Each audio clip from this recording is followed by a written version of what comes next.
Heriberto Erquicia. Él es arqueólogo y maestro en docencia universitaria por la Universidad Tecnológica de El Salvador, maestro en Ciencias Sociales por la Facultad Latinoamericana de Ciencias Sociales, Flaxo, Guatemala, maestro y doctor en Historia por la Universidad Pablo de Olavide en Sevilla, España. Ha sido docente e investigador en la Universidad Tecnológica de El Salvador, fue director de la Escuela de Antropología de la UTEC. Actualmente es director nacional de museos y salas de exposición y director del Museo Nacional de Antropología, Dr. David J. Guzmán, miembro de número de la Academia Salvadoreña de la Historia, y al presente dirige también las revistas Identidades y Anales del Museo Nacional de Antropología. Recientemente autor del libro Pueblos Originarios del Salvador, Universidad Pedagógica del Salvador. Bienvenido, Heriberto, y un gusto tenerte aquí en esta sesión. Muchas gracias. Igualmente doy la bienvenida a todos y a todas. Gracias, Cristina. Gracias al Centro Cultural de España y El Salvador por la invitación. Y para mí siempre es un gusto estar con ustedes y con este público tan importante que nos acompaña este día. Su servidor, pues tal y como ustedes pueden ver en la presentación, va a hablar sobre los pueblos indígenas en El Salvador, herencia viva a través del tiempo. Déjenme decirles que este tema, como muchos de los temas que tienen que ver con las identidades étnicas, que tienen que ver con el patrimonio cultural, tanto material, inmaterial, que tienen que ver con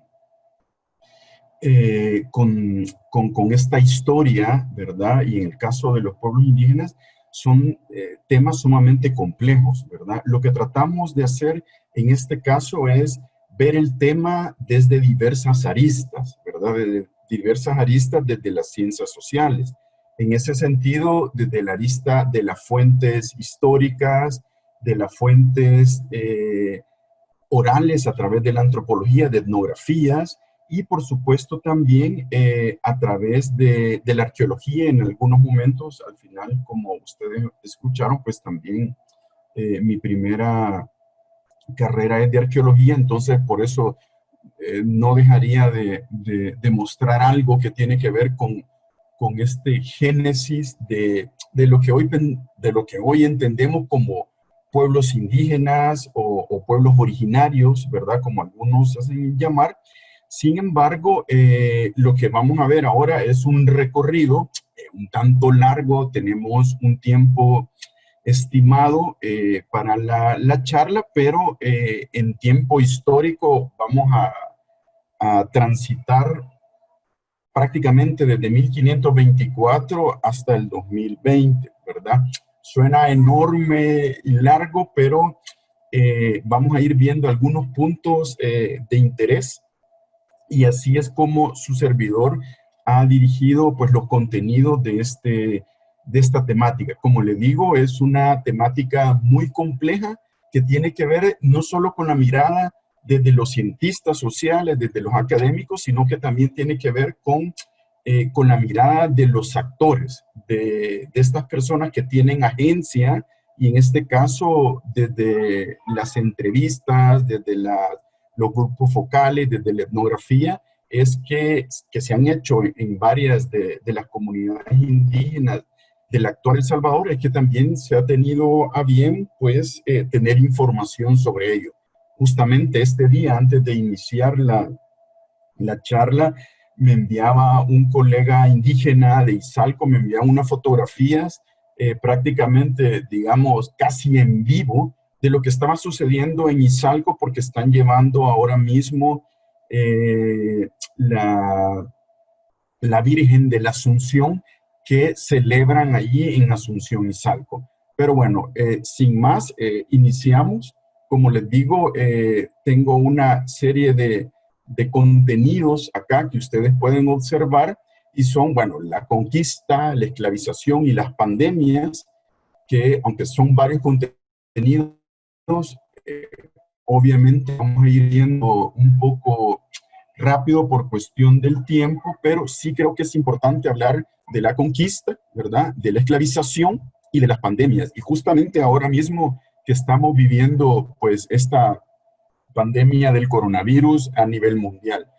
Luego estaremos viendo el nuevo orden y los productos de exportación, porque es el nuevo orden a partir del siglo XVI con la modernidad, pues hay si le podemos llamar un incipiente capitalismo, pero al final un capitalismo que tiene que ver con lo que vamos a ir desarrollando en la temática. Y luego veremos el fin del antiguo régimen, o sea, el fin de la colonia. Luego veremos los pueblos indígenas en la conformación de los nuevos estados nacionales y en este caso, luego de la independencia de Centroamérica, justamente que estamos por cumplir 200 años de esa firma del Acta de Independencia en la ciudad de la Nueva Guatemala y la Asunción, sí nos interesa ver qué fue de estas poblaciones indígenas y cómo se estaban conformando en los nuevos estados nacionales. Luego, ya para la segunda mitad del siglo XIX, veremos los pueblos indígenas y en las postrimerías del siglo XIX, ¿verdad? Que tiene que ver con este nuevo, con los liberales de la segunda época, que al final y al cabo son todas estas reformas, en algunos momentos radicales que se dan en Centroamérica y que tienen que ver con el siguiente tema, que es el despojo de la tierra. Y por otra parte, vamos a hablar del mito de origen del Estado moderno que tiene que ver con todos los estados que entran digamos, esta categoría de Estado nacional y que fundan su mito de origen, obviamente, en el pasado, en ese pasado glorioso. Luego hablaremos de enero del 32, ¿verdad? De los hechos del 32, que solo enero de 1932 podemos hacer una conferencia sobre eso, porque es un tema enorme y es un tema que, interesantemente, para el caso de El Salvador, cuando uno quiere hablar o referirse a los pueblos indígenas en El Salvador, normalmente termina en qué es lo que está sucediendo en 32. Luego, pueblos indígenas y el martinato, ¿verdad? Como esta relación, la cual se construyó, digamos, o por lo menos se nos dijo que fue una construcción a partir del 32, podemos ir viendo cómo luego del 32, pues, hay una serie de mitos que podemos ir desmitificando, valga la redundancia, y de historias que son importantes para entender el martinato y su relación con los pueblos indígenas. Luego daremos un salto enorme el resto del siglo XX, entre 1950 y 1992, no solamente con los acuerdos de paz de El Salvador, sino que con el 5º centenario del descubrimiento, o más bien del encuentro, o más bien desde que los europeos llegan al continente americano, y terminamos con los pueblos originarios en el siglo XXI, o los pueblos indígenas en el siglo XXI, sus luchas y todo lo que están pasando en la actualidad. Así que vamos a seguir. Es importante, dejaría de ser arqueólogo e historiador en este sentido si no vemos la geografía. La geografía es importantísima. Lo que ustedes están viendo actualmente ahí es un mapa del Salvador actual en el que se configuran espacios etnolingüísticos en 1524. Cuando Pedro de Alvarado llega con su hueste, ¿verdad? Que, ojo, más adelante vamos a hablar que no viene solamente los españoles, viene Pedro de Alvarado y entra al actual territorio salvadoreño, digamos, por la parte que conocemos acá, por la costa sur salvadoreña en este sentido, ¿verdad? Colindante con el río Paz, con Guatemala, y al entrar ahí, lo que podemos observar es que en 1524 los españoles se encuentran con diversos pueblos que lo podemos rastrear a través de un mapa etnolingüístico. Este es un mapa etnolingüístico que, como ustedes pueden ver, en su mayor parte, bueno, en esta gran parte es donde se habitaban los pipiles de habla náhuatl, ¿verdad? Que vienen de una tradición de por lo menos del 900 después de Cristo hacia el sur de Mesoamérica y bueno, llegan hasta los Nicaragua. En Nicaragua estos grupos, ¿verdad?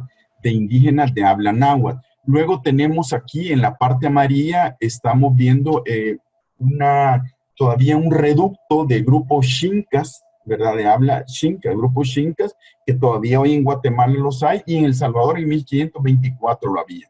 Acá estamos viendo esta parte celeste más oscura, que es donde está el área de Chalchuapa, más o menos Atiquizaya, en donde estaban los mayas pocomames, ¿verdad? En 1524, mayas pocomames. Todo el norte verde que vemos acá, Chalatenango y parte de Metapán, es donde estaban los mayas chortí, maya de habla chortí. Y toda la parte morada que ustedes ven, o lila, digamos, ¿verdad? Que ustedes ven acá, es la parte de los lencas de habla potón, que obviamente transitan entre la frontera con Honduras, lo mismo lo hacen los mayas chortí, y hay otros grupos acá de cacahuira, cacaopera, y otros de Matagalpa. Entonces, esta es como la diversidad de pueblos indígenas que los españoles encuentran en 1524. Por supuesto, podemos ir mucho más atrás y podemos encontrar otra diversidad de pueblos. Entonces, una de las preguntas que siempre nos hacen, en este caso, cuando es tema de pueblos indígenas, los cientistas sociales, es, bueno, y en El Salvador, ¿qué población son los indígenas? ¿Son mayas? ¿Son cacahuiras? ¿Son pipiles? ¿Son lencas? O sea, ¿qué son? Bueno, en 1524 sabemos que existe esta diversidad, pero hoy en día están, digamos, reconocidos los pipiles de habla náhuatl, hay lencas que en algún momento tenían su habla potón, ¿verdad? O lenca también, y cacahuira o cacaopera. Esos son por lo menos los que el perfil de los pueblos indígenas de 2003 registra como tal, ¿verdad? Entonces hay que quedarnos con esto porque, por ejemplo, a finales del siglo XVIII, o sea, 1780, inicios del siglo XIX, 1805, digamos, probablemente todavía se hablaba maya chortí y maya pocomam en algunos lugares del Salvador. Entonces eso hay que tenerlo claro. Obviamente también potón, obviamente pipil, cacahuira, y eso lo dicen las fuentes documentales que se recogen a partir de las visitas pastorales, por ejemplo, que hacían los párrocos, en este caso el arzobispo de Guatemala con su espléndida visita pastoral, Pedro Cortés y Larraz de 1768 y que es una casi etnografía del espacio san salvadoreño, digamos. Vamos a continuar, como les decía, conquista, esclavización y pandemia. Acá tenemos una imagen que es muy famosa, mexicana, en la cual viene el ejército español, ¿verdad? Con toda su indumentaria, viene también con indígenas aliados, estos pueden ser tlaxcaltecas, gente de Coaquecholan o de cualquier otro pueblo del centro de México y de la pasada, digamos, y bueno, y que se le iban agregando a este contingente de españoles en la conquista, ¿verdad? Y también pueden ver aquí una figura de un afrodescendiente que viene vestido de español, ¿verdad? Recordemos que los primeros africanos que vienen a Centroamérica, pues vienen con los españoles, ¿verdad? No solo en la conquista, sino que, por ejemplo, en la navegación del Mar del Sur, que conocemos como el Pacífico. Y así es como viene. Estamos hablando de la diversidad de pueblos indígenas que habían en el actual El Salvador en 1524, pero en ese 1524 también vienen todas estas poblaciones, ¿verdad? ¿Cuáles y quiénes son estas poblaciones? son los pueblos que conocemos como los mexicanos, ¿verdad? Por ejemplo, San Salvador tiene su barrio de mexicanos, que no es más que los descendientes de estos mexicanos como categoría amplia, porque ahí había gente de Aculhuaca, habían gente, digamos, tlaxcaltecas, habían incluso algunos cachiqueles, ¿verdad? Pero genéricamente se le llama a estos barrios de mexicanos. Lo mismo ocurre en el Sonsonate, que hay Mexicapa, y en el antiguo asentamiento de San Miguel, que hoy está cerca de Santa Elena Usulután, también hay un lugar cercano ahí que las fuentes hablan como Mexicapa. Entonces, estos son esos reductos que quedan de los barrios mexicanos. Obviamente, otro de los lienzos, pictogramas, pictomapas que nosotros utilizamos es el lienzo de Cuaquecholan. Acá podrán ver una imagen sacada del lienzo de Cuaquecholan y trabajada por la Universidad Francisco Marroquín de Guatemala, en el cual la figura central acá es un africano con su traje tribal.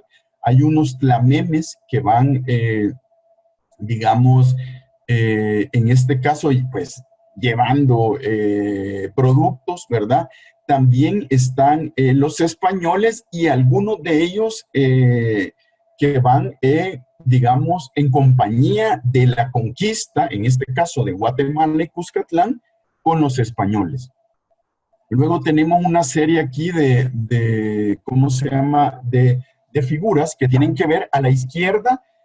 Ustedes pueden ver estos indígenas que les señaló con el cursor, que están con toda su indumentaria de guerra acá, ¿verdad? Y están peleando con estos, ¿verdad? Con estos indígenas. Estos que ustedes ven acá, que les señalo, este y estos que son españoles, son un ejército aliado, ¿verdad? De hecho, el primer blanqueamiento, este lienzo de Cuaquecholan, nos habla de entre 1527 y 1528, ¿verdad? Entonces nos habla del primer, digamos, blanqueamiento documentado en un códice, ¿verdad? En este caso, si ustedes ven aquí el indígena vencido, ellos lo han pintado, lo han coloreado de color café, de su piel café. Pero ellos, ya los indígenas aliados de los españoles, ya están mostrándose ante los otros con pintados de blanco, o sea, ya hay un blanqueamiento.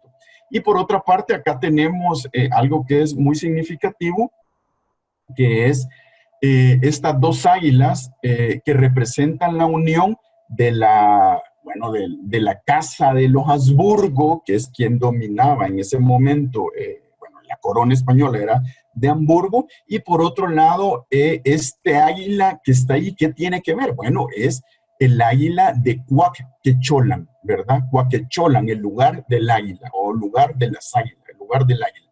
Entonces lo que hacen ellos es unir el águila que todos conocemos como el águila bicéfala de los Habsburgo, ¿verdad? Y unir con el águila de Cuaquecholan. Y eso representa una unión de estos dos pueblos. ¿En qué? En la conquista de otros pueblos, de otras tierras, de esto, ¿verdad? Incluso ellos tienen una espada de hierro y los otros tienen una espada de madera, de palo, ¿verdad? Con todo esto que les he hablado, entonces es sumamente complejo hablar de una identidad étnica indígena, ¿verdad? Cuando hay todo un bagaje hacia atrás y luego un bagaje que viene con los conquistadores. Luego tenemos también el otro lienzo, el lienzo de Tlaxcala, que aquí sí se hace referencia exactamente a una batalla de Pedro de Alvarado en El Salvador, el cual ustedes pueden ver, bueno, acá está el español en su caballo con todo su traje, su indumentaria de guerra. Lo mismo están los tlaxcaltecas con su indumentaria de guerra, ¿verdad? Y algunos con sus trajes de jaguar, sus estandartes y sus banderas, ¿verdad? Y aquí los vencidos. Los vencidos son los pipiles, ¿verdad? De un lugar que hoy conocemos mucho. ¿Cómo sabemos qué lugar es este? Bueno, es por este símbolo que ustedes ven acá. Para los que conozcan un poco de la historia prehispánica, sabrán que un elemento estético digamos, de las estructuras prehispánicas es lo que se llama talud tablero. El talud tablero es esto que ustedes ven acá. Este es un talud y este es el tablero. Ese es un elemento estético ¿cómo se llama? De una estructura que está relacionado con una casa. Entonces esto significa casa. Y esto que ven acá ustedes son 3 flechas. Entonces cuando nosotros unimos esto es casa de armas. ¿Y casa de armas qué es? Es Tacuzcalco. Tacuzcalco que hoy en día pues lo conocemos muchos de nosotros por las noticias y por esto y lo otro. Entonces esta es la representación que hacen los tlaxcaltecas de Tacuzcalco. Así hay también de Opico, de Ilopango y de un montón de batallas, o por lo menos son si mal no recuerdo, entre 7 y 9 batallas que se están referenciando para el actual territorio salvadoreño. Luego de ver toda esta conquista y de generar, digamos, de desmitificar un poco aquella leyenda negra de que un grupo de españoles fueron los que botaron un gran imperio, hicieron todo este derroche, no es tan así. O sea, hubo acompañamiento, hubo alianza de otros grupos de indígenas, que es lógico. O sea, las guerras, las batallas son a través de alianzas, ¿verdad? De alianzas políticas, familiares, de reino, etcétera, etcétera. Vamos a continuar por el tiempo, porque el tiempo apremia. Entonces, la encomienda consistió en la concesión de indígenas de un determinado pueblo, grupo de pueblos o microrregión a un individuo, el encomendero, quien sacaba beneficio de esto a través del tributo en forma de bienes agrícolas, telas, productos exóticos y además en trabajo directo.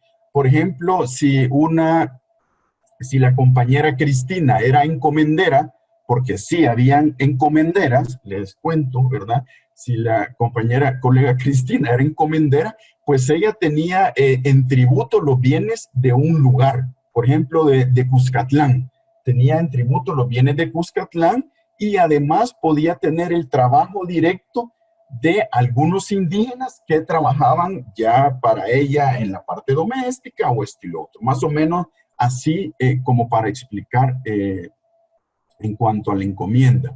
Luego tenemos, la crueldad, la violencia, intimidación hacia la población indígena solamente exacerbó su espíritu de resistencia a lo largo de la época colonial. Porque esto muchas veces no hablamos, pensamos que aquí solo vinieron y nunca hubo una resistencia.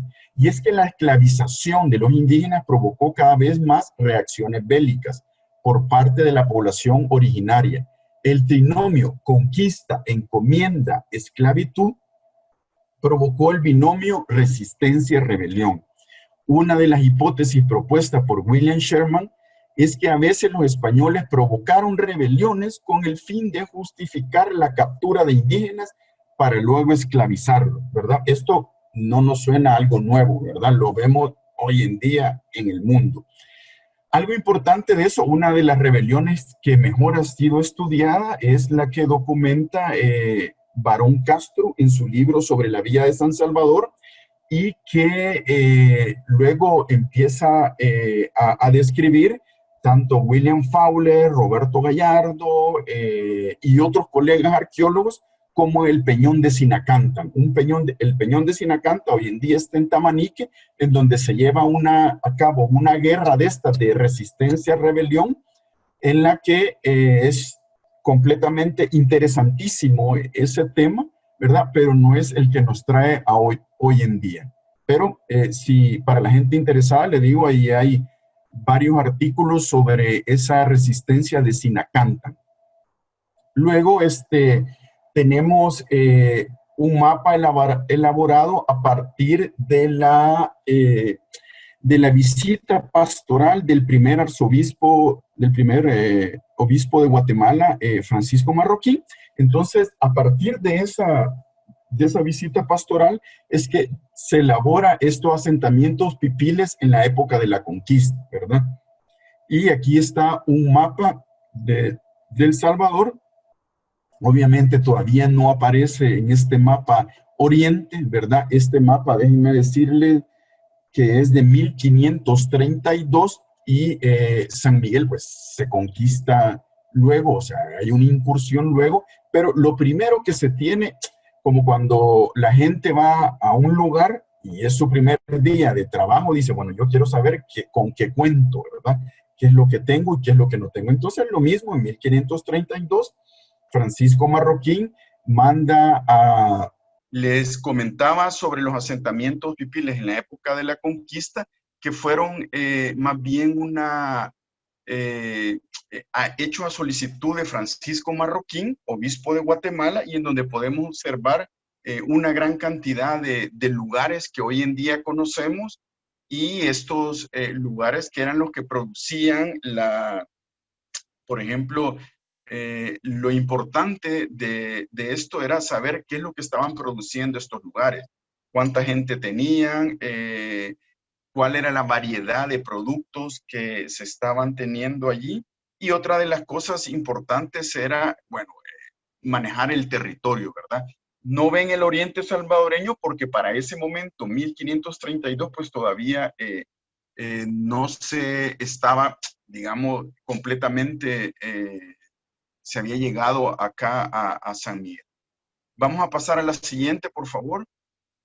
Y en la siguiente lámina hablamos más bien de otro reporte importantísimo, que son las tasaciones de Alonso López de Cerrato. Alonso López de Cerrato, en 1549, era el presidente de la Real Audiencia de Guatemala, y lo mismo que su contemporáneo, pero desde la iglesia, él lo hizo desde el Estado, ¿verdad? Desde la administración pública, lo que hace es una, una especie de censo de los pueblos que se tienen en lo que hoy conocemos como el actual El Salvador. Obviamente se hizo en todo el reino de Guatemala, pero lo que traemos acá es los censos, por ejemplo, de Oriente. Y ustedes pueden ver ahí Yucuayquín, Comacarán, Ereguayquín, Jiquilisco, Usulután, Yoloayquín, Uruazapa, y tienen todos estos indígenas tributarios. ¿Qué significa un indígena tributario? Era un indígena que podía tener, o sea, era obviamente que tributaba, pero tributaba en diferentes productos, como maíz, como frijol, como algodón. Muchos de ellos, por ejemplo, tributaban con pescado, ¿verdad? O con alguno de la diversidad de productos que habían en su región. Vamos a la siguiente, por favor.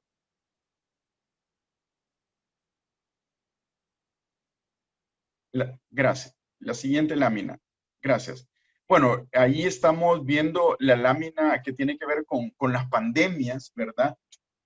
Las epidemias y muertes fueron catastróficas en la América de la Conquista, ¿verdad? En 1520 existían aproximadamente 5 millones de indígenas en Centroamérica. Sin embargo, hacia la década de 1580, muchos de ellos habían desaparecido. Posiblemente la primera enfermedad que llegó a América desde Europa fue la viruela. McLeod ha calculado el impacto de esta enfermedad en la población nativa como devastador. En un tercio y la mitad habrían fallecido. Ya imaginémonos el caos que fueron estas epidemias, estas pandemias en cuanto a la población nativa de Centroamérica, y en este sentido la viruela. Otra de las enfermedades, digamos, importantes que llegaron como epidemias fueron al inicio del decenio de 1530, ocurrió una plaga neumónica conocida como Gucumatz o Cocolistli, ¿verdad? Normalmente, luego ocurrió otra entre 1545 y 1548. Si algunos recuerdan, tal vez sus abuelos o algunos de sus ancestros les decían, mira, si no te portas bien o salís a la calle o esto y lo otro, te va a llevar el coco, decían. Y se refieren al cocolistli, ¿verdad? Esto quedó como parte de la memoria. En las dos, la mortandad fue muy alta en diversas regiones. Una fuente de la época expresaba que en todas las provincias del Reino de Guatemala hubo la peste que terminó matando a una gran cantidad de indígenas, pues la peste se extendió a numerosos pueblos, destruyéndolos totalmente, según Kramer, Lovell, y Lutz, ¿verdad? Vamos a pasar a la siguiente. Siempre en el siglo XVI fue muy duro para los pueblos originarios de Centroamérica, no solamente porque perdieron su libertad ante los nuevos allegados en su tierra, sino porque la conquista llegó de diversas maneras. Hubo guerras de conquista, conflictos bélicos intestinos, apropiación del usufructo de sus tierras, esclavización de muchos de sus habitantes, pandemias y plagas que acabaron con poblaciones enteras que además diezmaron y transformaron las comunidades. Con todo ello, se estableció un nuevo modelo económico cuyo principal objetivo era la extracción de materias primas para la producción a mayor escala para la exportación. O sea, lo que estamos hablando es, como les decía al inicio, es que hay un nuevo sistema económico. Y este nuevo sistema económico es ese, digamos, incipiente capitalismo que al final toda la producción tenía que ir vista en ver cómo se exportaba, ¿verdad? Siguiente, por favor. El nuevo orden y los productos de exportación, por ejemplo, el gran primer producto es el cacao, que es el que vemos acá en la imagen, y el cacao, bueno, se sembró en la costa pacífica centroamericana y esencialmente en Soconusco, en la parte de la costa sur de Guatemala, y como conocemos muy bien, en la zona de los Izalcos, ¿verdad? ¿Cuál es la zona histórica de los Izalcos? Son Nahuizalco, Tacuzcalco, Naulingo, perdón, Izalco, Caluco, Tacuzcalco y Naulingo. Esos son la zona de los 4 Izalcos, ¿verdad? Que eran los grandes productores de cacao, y es a raíz de la gran producción de cacao en los espacios indígenas que se decide en 1453, en 1553, fundar el nuevo pueblo que es la Santísima Trinidad de Sonsonate, ¿verdad? Que era un pueblo para españoles, mestizos, mulatos, gente esclavizada y por supuesto para los indígenas amigos, ¿verdad? Para hacer esa separación de pueblos de indios, como se llamaba. Siguiente, por favor. Luego tenemos en la siguiente que en un inicio los sistemas de cultivo indígenas se dejaron intactos por parte de los nuevos llegados, pues reconocieron que el orden social y las tecnologías de los pueblos originarios se adecuaban mejor a muchos cultivos de la región, principalmente a las tan delicadas plantaciones de cacao. Como ustedes saben, el cacao es sumamente delicado. Si alguna vez, creo que por ahí tengo una imagen luego de la flor del cacao, y el cacao es sumamente delicado, aunque tenga a su árbol el madre cacao, pero es digamos, una plantación que lleva bastante cuidado, ¿verdad? Entonces, en vísperas de la conquista, las poblaciones de Izalco, Caluco, Naulingo y Tacuzcalco formaban parte de una entidad política conocida como Altepetl, ¿verdad? En esta región concurría una indiscutible especialización de cultivos. Sin embargo, no se trataba de la excesiva producción de monocultivos que determinó posteriormente la agricultura colonial, como lo vamos a ver con otros productos. Siguiente, por favor.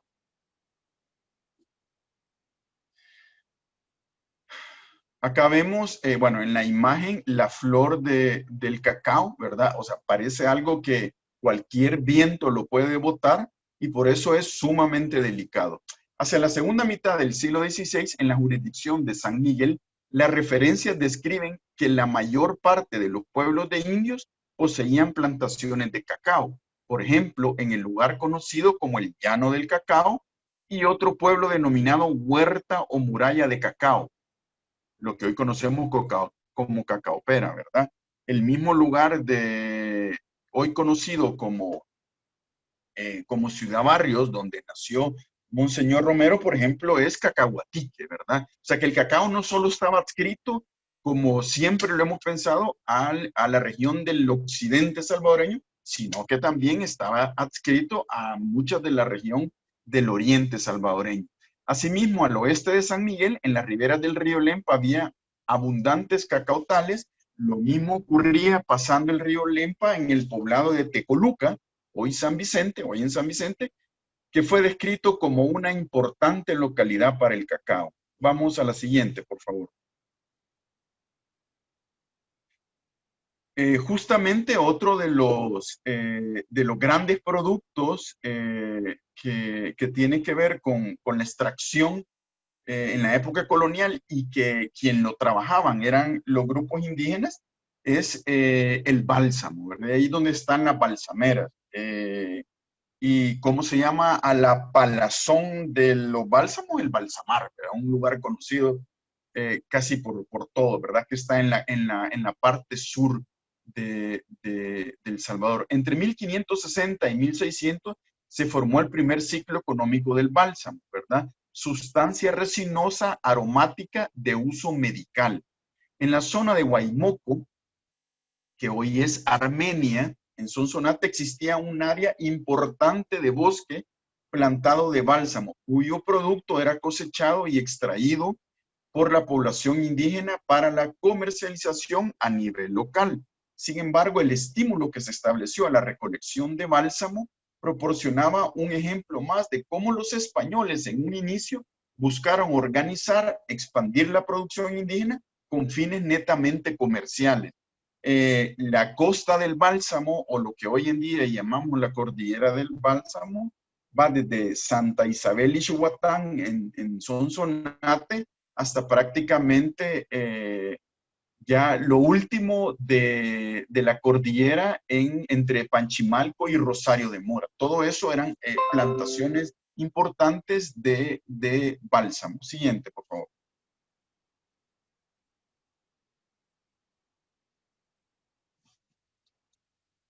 Los españoles no se involucraron en la producción del bálsamo, más bien se valieron de la población indígena para su extracción y posterior tratamiento. Usando de las técnicas tradicionales, de alguna manera, este tipo de organización agrícola permitió a las comunidades indígenas guardar cierto grado de autonomía económica y cultural que le fue denegado a otras comunidades en otros espacios de la provincia de San Salvador y de Sonsonate. Déjenme decirle que a través de una bula papal se pudo utilizar el bálsamo del Perú, como se llamaba, que es el bálsamo de El Salvador, se pudo utilizar en las ceremonias de la religiosidad católica, ¿verdad?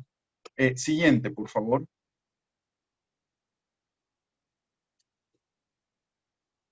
Gracias. El otro gran producto es el jiquilite, ¿verdad? Que como sabemos viene del náhuatl xiquilit, ¿verdad? Que es color verde o azul, y quilit, que es hierba, que junta significa la hierba que produce el color azul o verde.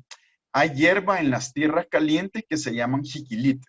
Majan esta hierba y exprímenlo el zumo y échanlo en unos casos. Allí se seca o se cuaja, ¿verdad? Con este color se tiñe lo azul y oscuro y resplandeciente es color preciado. Esto según Fray Bernardino de Sahagún, ¿verdad? Para el área de México y Centroamérica. Siguiente, por favor.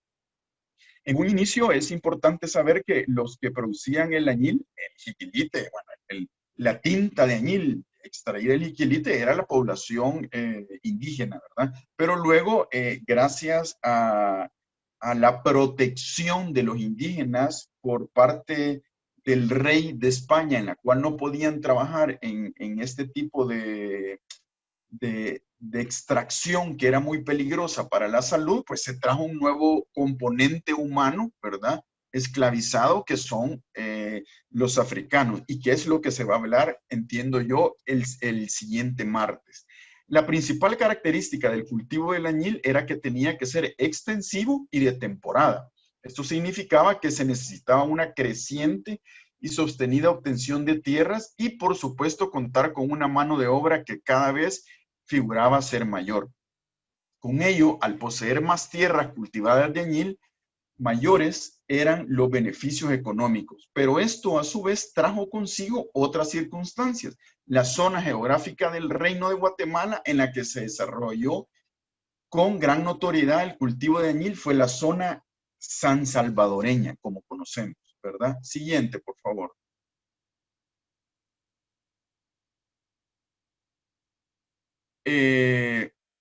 La anterior, creo que, perdón, es exacta. El Estado colonial tuvo que intervenir en la protección de la comunidad indígena, particularmente en la producción de añil. Con la Real Cédula de 1563 se prohibió explícitamente el trabajo de procesar añil a los indígenas y propuso sutilmente que fueran negros los que trabajasen en esa actividad altamente malsana para la salud de las personas. Entonces, con eso se trae la gente esclavizada de África. Siguiente, por favor.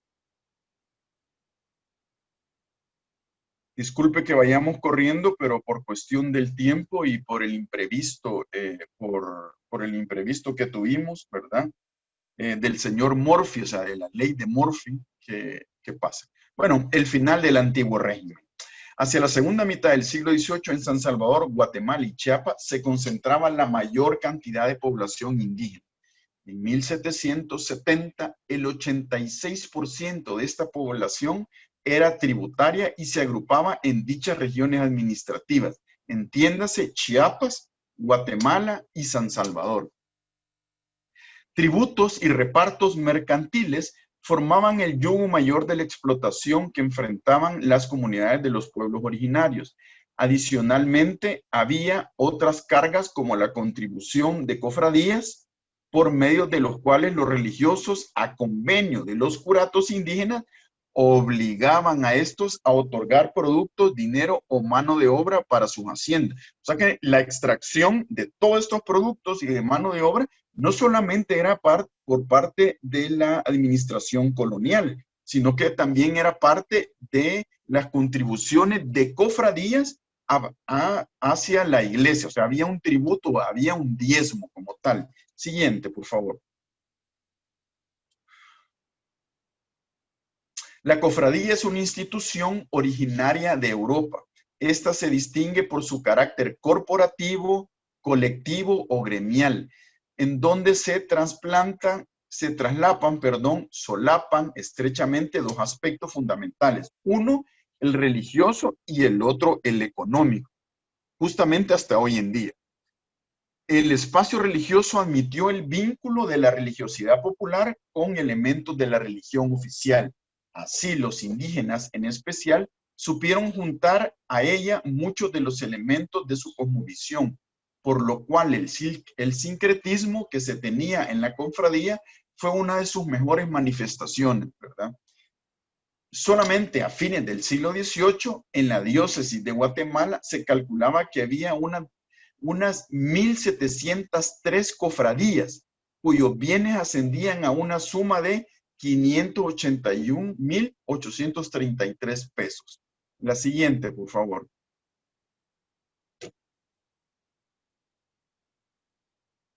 Hacia 1770, la población de indígenas tributarios de Sonsonate y San Salvador, que hoy forman El Salvador, era de 15,531. Esto significa el 14% del total de la población tributaria de Centroamérica, que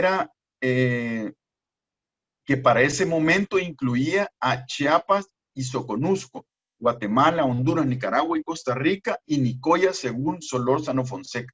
Estamos hablando que lo que hoy conocemos como El Salvador era el 14% del tributo de todo ese gran porcentaje de Centroamérica se daba desde San Salvador y Sonsonate, como para tener una idea de que esta zona era una zona rica en productos. Siguiente, por favor. La siguiente, no podemos dejar de hablar de la población, ¿verdad? La población de la provincia de San Salvador a partir de 1807 en el censo que elabora Gutiérrez y Ulloa en 1805 y que se publica en 1807. Acá mismo están los diferentes partidos, o sea, los diferentes lugares como San Salvador, Olocuilta, Zacatecoluca, San Vicente, Usulután, San Miguel, Gotera, San Alejo, Sensuntepec, Pico, Tejutla, Chalatenango, Santana, Metapas o Metapán y Cojutepeque. Y ahí está el número de españoles, el número de mulatos, el número de indígenas y los totales. Para ese momento, el espacio que se denomina San Salvador, ese San Salvador era el espacio con la mayor cantidad de población por kilómetro cuadrado, ¿verdad? O sea, no es eso de que hemos estado, que siempre hemos sido un lugar con mucha población.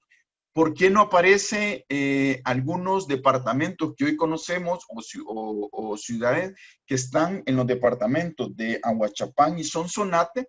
Porque este es la provincia de San Salvador.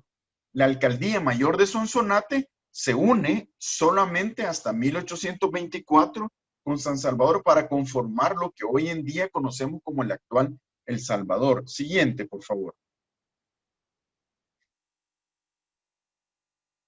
Los pueblos indígenas en la conformación de los nuevos estados, a partir de los movimientos de emancipatorios, de independencia, que como ustedes saben en San Salvador inician más o menos en el 1811, y que luego se van dando en el 14 y hay otro hasta llegar a la firma del acuerdo de la proclamación de la independencia en 1821.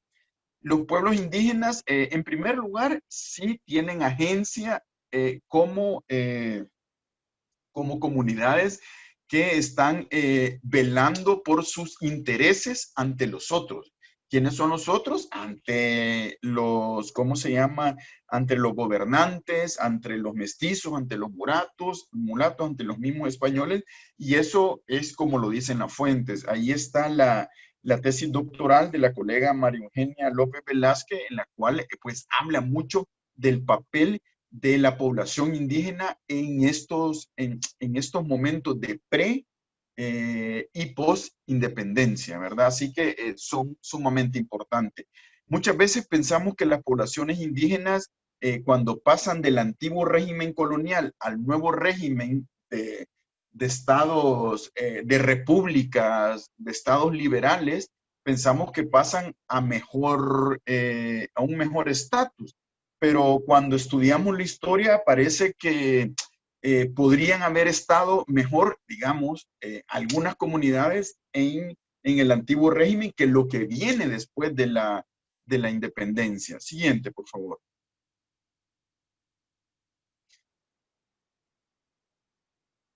En el caso sansalvadoreño, nunca hubo un contraste geográfico claro entre las formas de asentamiento y de uso de la tierra entre españoles e indígenas.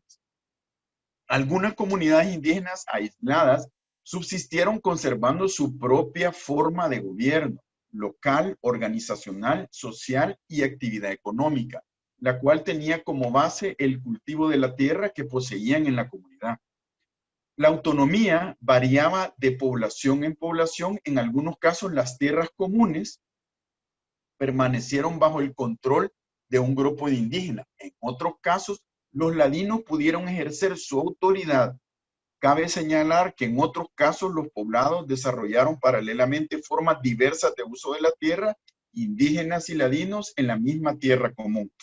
Su servidor, que ha estudiado, por ejemplo, la parte del añil, hay una serie de conflictos en los cuales los grupos de ladinos, de mulatos y de mestizos están robando tierras a las comunidades indígenas. O sea, están poniendo cercos donde no los habían, y hay una serie de conflictos que están documentados, obviamente, en los archivos y que se pueden observar, ¿verdad? O sea, desde ahí se le fue diezmando la tierra comunal o la tierra indígena en este caso, ¿verdad?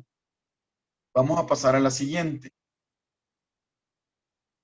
en donde vamos a ir viendo datos importantes en la siguiente lámina, por favor.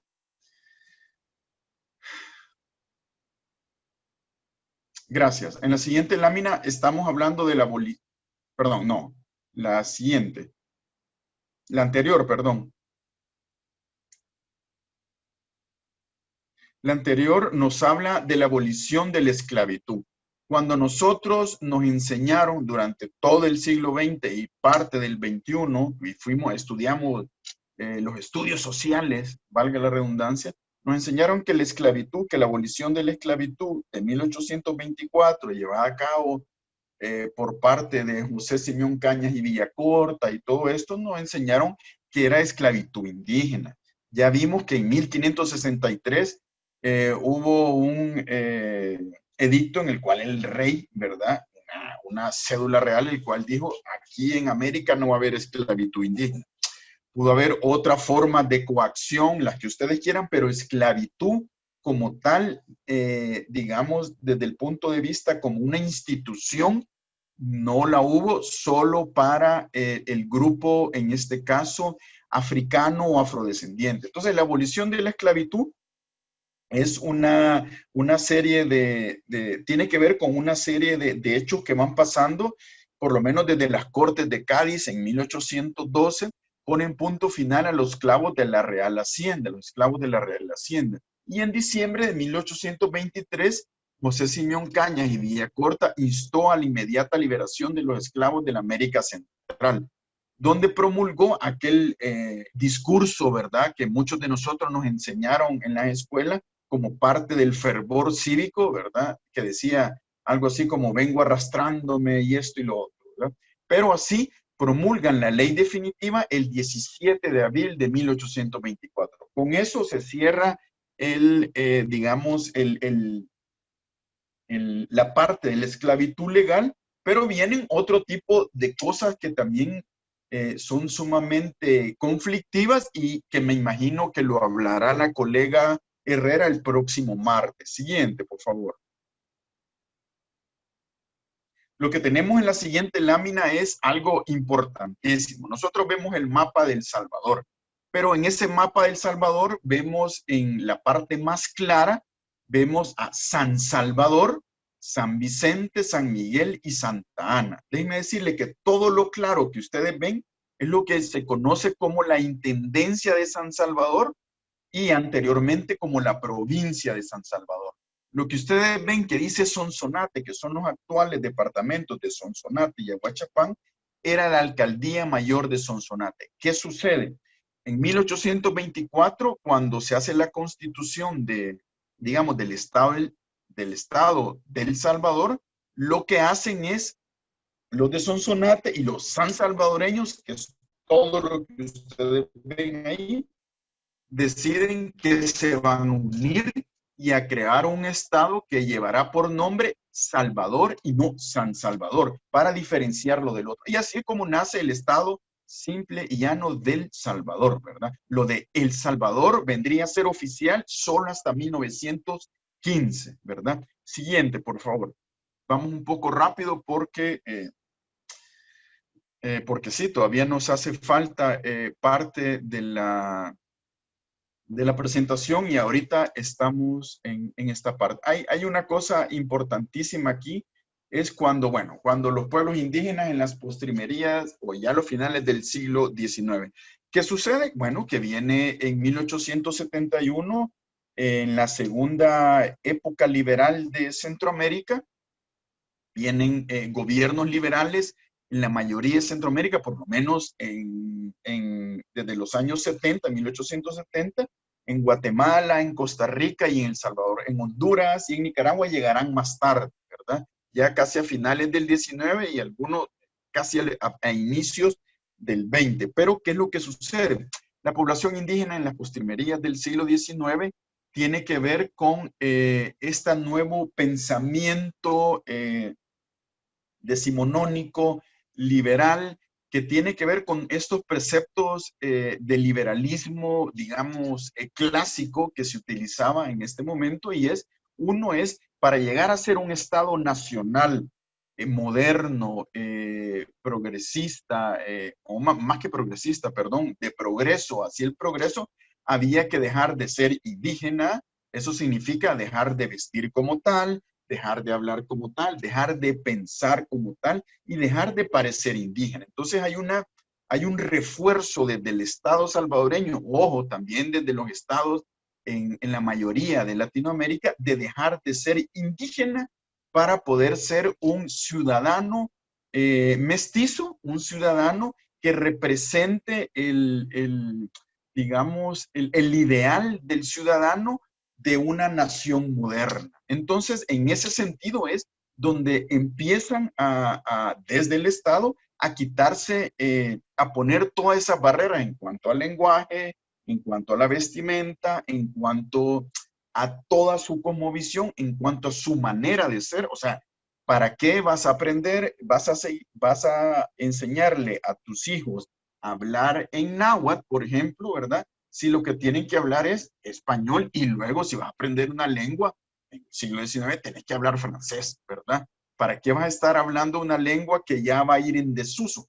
Ese era el pensamiento del Estado salvadoreño a través de las élites, a través de los gobernantes. ¿Por qué? Porque lo que ellos decían era, a nosotros como gobernantes lo que nos interesa es educar y formar al nuevo individuo, al nuevo ciudadano del Estado moderno.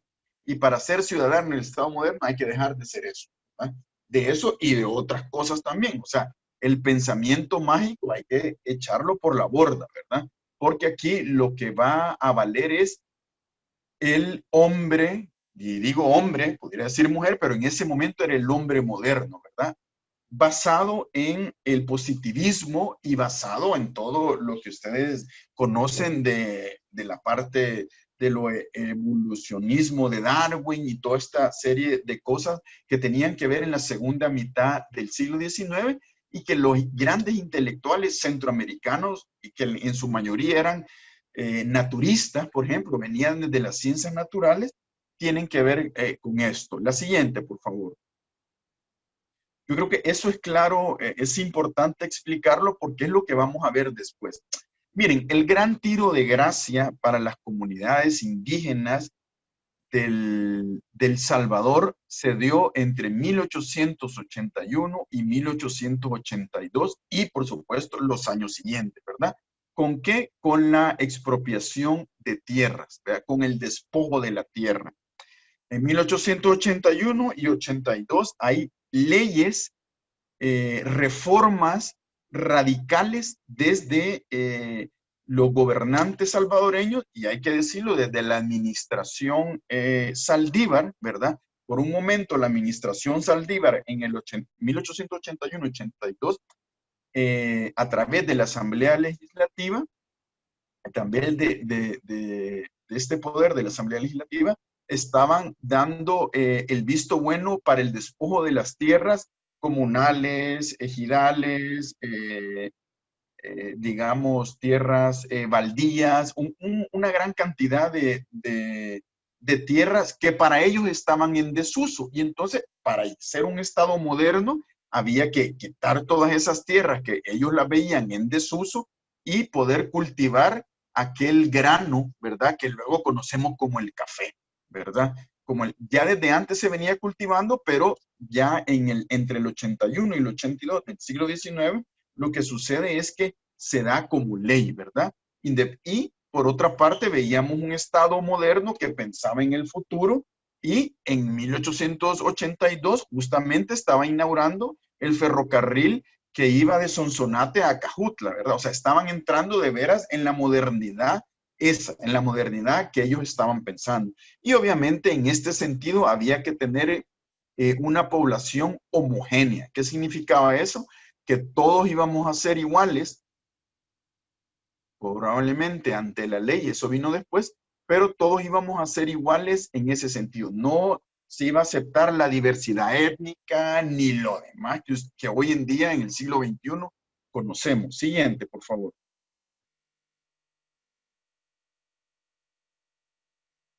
Luego tenemos, bueno, el orden social heredado de la colonia se había conservado hasta 1880, cuando el cultivo en gran escala del café superó en creces al tinte del jiquilite. Este orden se había caracterizado por una agricultura de subsistencia a la par que la producción de la tinta de añil había entrado en un franco descenso a raíz de los colorantes sintéticos, los cuales se apoderaron del mercado mundial de los tintes, ¿verdad? Esto en el siglo XIX. Como consecuencia del golpe de gracia a las comunidades indígenas y su vínculo con la tierra, lo dieron los legisladores que aprobaron leyes en 1881 y en 1882, que crearon el corpus y marco legal para distribuir la tierra de las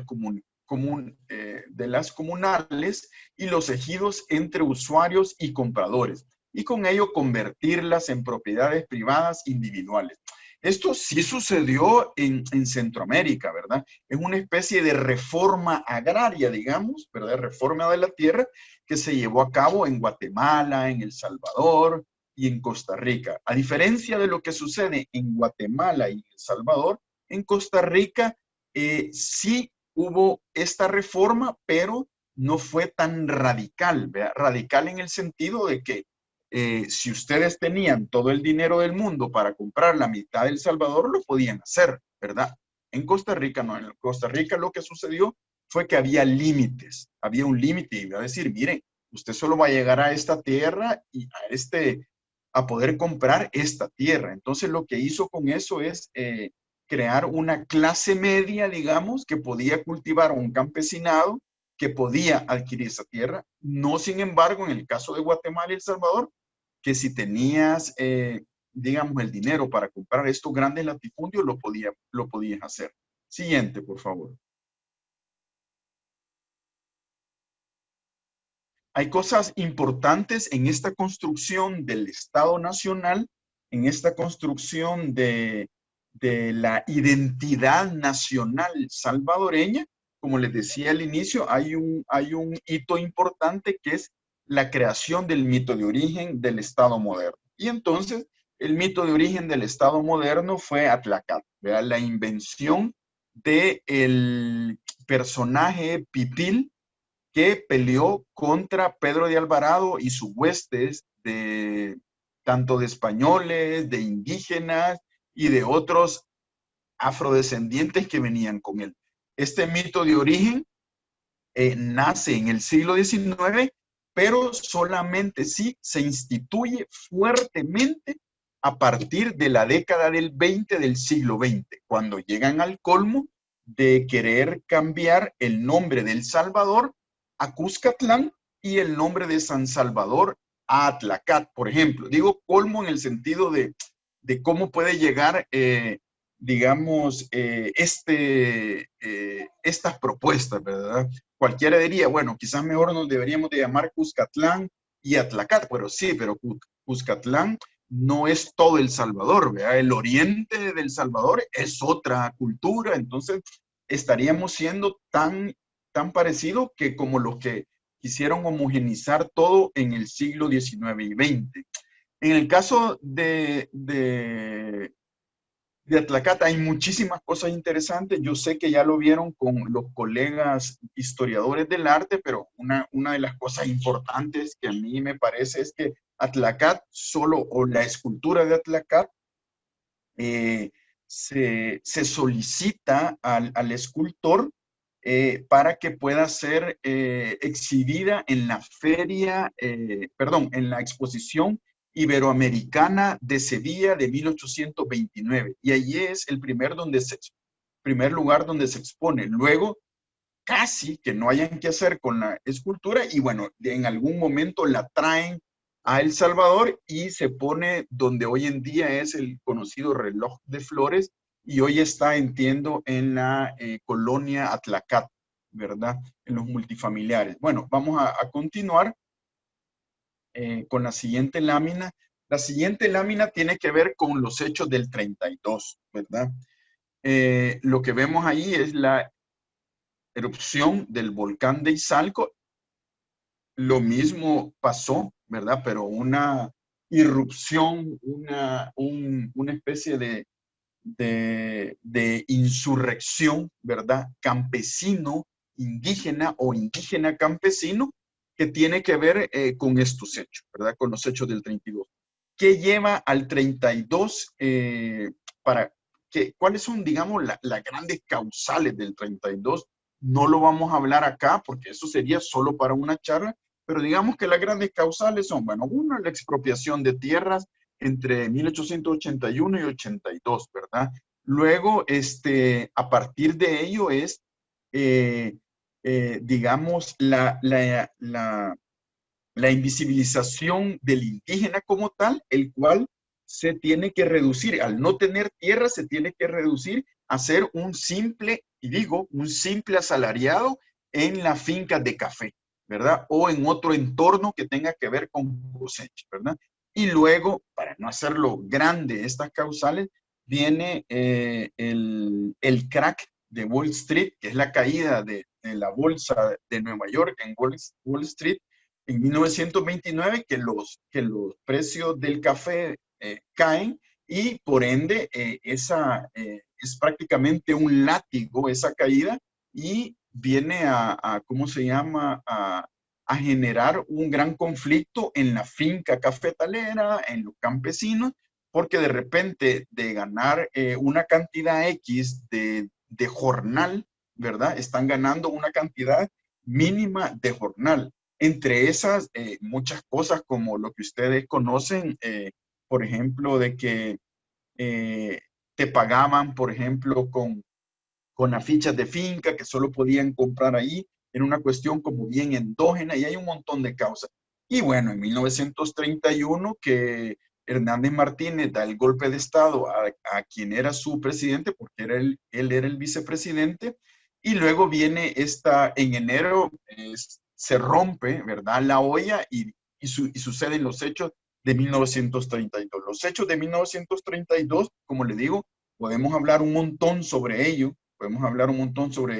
Hoy en día, a partir de los años 90 del siglo pasado, o sea, de 1990, hay una serie de investigaciones serias digamos, desde historiadores serios que tuvieron acceso o han tenido acceso a archivos, por ejemplo, del Socorro Rojo Internacional, archivos de X institución, en donde se fue entendiendo mucho mejor el 32, porque durante mucho tiempo, y bueno, durante todo el siglo XX y parte del XXI, yo creería que hasta en este momento, tanto la izquierda como la derecha salvadoreña, ¿verdad?, ha tomado el 32 de bandera política. Uno como nosotros fuimos y los otros como nosotros aplastamos eso. O sea, es una dualidad.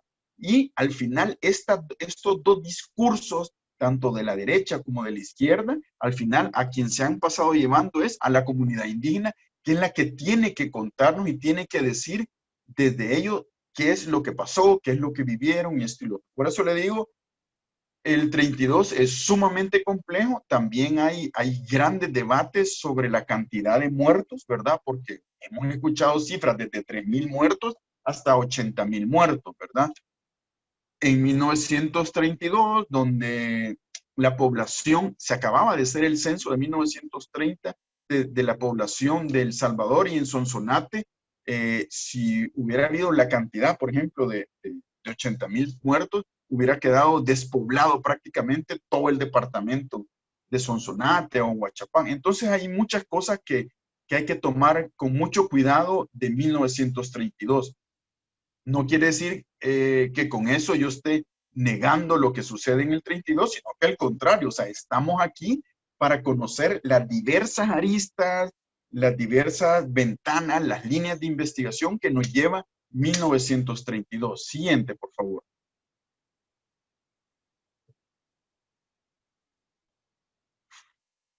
A partir de, bueno, 1932, aquí lo que vemos es, bueno, un blanqueamiento, un mestizaje, los censos, el indio se volvió sinónimo de comunista.